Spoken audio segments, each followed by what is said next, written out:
भारत की धरती खून से भीग चुकी थी। अंग्रेज सिर्फ जमीन पर नहीं, लोगों की रूह पर भी कब्जा करना चाहते थे। हर तरफ डर का माहौल था, लेकिन लखनऊ की गलियों में एक आवाज उठी। ना वो कोई राजा था, ना किसी सेना का ट्रेन कमांडर। वो थी एक औरत, एक माँ, एक बेगम, जिसने अंग्रेजों की ताकत को चुनौती दी और उन्हें झुकने पर मजबूर कर दिया।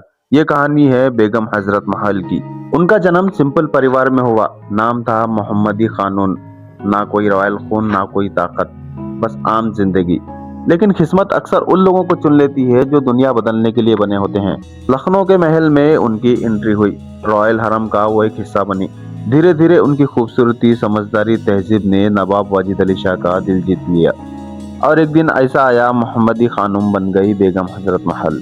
अब अंग्रेज सिर्फ व्यापार कारोबार नहीं कर रहे थे, वो धीरे धीरे पूरे भारत को निगलने की तैयारी कर रहे थे। अंग्रेजों ने एक पॉलिसी बनाई और निशाना बना अवध।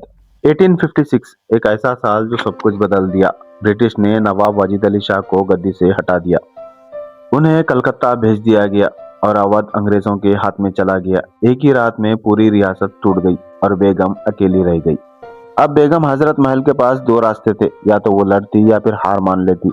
लेकिन उन्होंने पूरी बहादुरी से बिना डर के लड़ना चुना। बेगम ने अपने बेटे बिरजिश खदर को अवध का बादशाह बनाया, लेकिन पूरी ताकत बेगम के हाथों में ही थी। अब वो एक बेगम नहीं थी, वो एक लीडर थी, एक माँ थी, एक शेरनी थी। उन्होंने कसम खाई थी कि अवध को वापस लेके ही रहेंगे, चाहे इसके लिए जान क्यों ना देनी पड़े। 1857 भारत के इतिहास का सबसे बड़ा विद्रोह। सिपाही खड़े हो गए, लोग सड़कों पर आ गए और लखनऊ बन गया क्रांति का दिल। बेगम हजरत महल ने खुद सेना तैयार की थी, और सबसे बड़ी बात क्या है पता है आपको? उन्होंने हिंदू मुस्लिम एकता को सबसे बड़ी ताकत बना दिया अंग्रेजों के खिलाफ। मंदिर और मस्जिद से सिर्फ एक ही आवाज आ रही थी, अंग्रेज भारत छोड़ो। लखनऊ की सड़कें जंग का मैदान बन चुकी थी। ब्रिटिश रेसिडेंसी पर हमले होने लगे। गोलियां, तोप, तलवारें, हर तरफ से सिर्फ एक ही आवाज, मारो अंग्रेजों को भगाओ। बेगम हजरत महल खुद बैटलफील्ड में थी, एक हाथ में तलवार, आंखों में अंगार। अंग्रेज देखकर ये हैरान थे कि एक औरत हमसे लड़ रही है। लेकिन वो सिर्फ एक औरत नहीं थी, वो एक आंदोलन थी, वो एक जुनून थी। अब जरूरी नहीं है कि हर जंग दुश्मन से ही हारा जाए, कभी कभी अपने ही लोग पीछे हट जाते हैं। और कुछ ऐसा ही हुआ। ब्रिटिश ने अपनी फुल पावर लगा दी, नई सेना, नई स्ट्रेटेजी।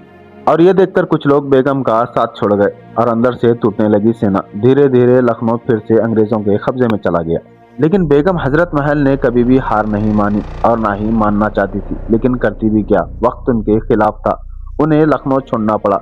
लखनऊ छोड़कर वो नेपाल चले गई।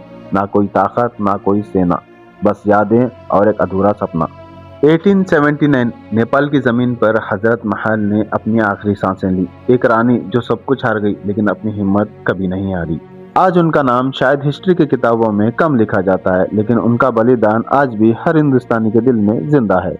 बेगम हजरत महल एक नाम नहीं, एक कहानी है, हिम्मत की, बलिदान की और आजादी के जुनून की। अगर आपको लगता है बेगम हजरत महल जैसे हीरो को और भी पहचान मिलनी चाहिए, तो वीडियो को लाइक करो, वीडियो को शेयर करो और कमेंट में जरूर बताना क्या आपने इनका नाम पहले सुना था। तो चलिए मिलते हैं अगले वीडियो में, तब तक के लिए बाय बाय।